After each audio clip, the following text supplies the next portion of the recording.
বড় বড় ওলামায়ে কেরামকে দাওয়াত দিয়ে নিয়ে এসেছিলাম। 11 সালে আল্লামা আহমদ শফি সাহেব এসেছিলেন, ওই সময় মাহমুদ হক সাহেব আসছিলেন।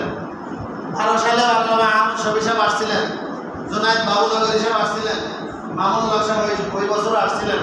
সেই 12 সাল থেকে নিয়ে এই 2024 সাল পর্যন্ত এনাদেরকে আর বাগেরহাটে আনার সুযোগ হয় নাই। আলহামদুলিল্লাহ আগামী বৃহস্পতিবার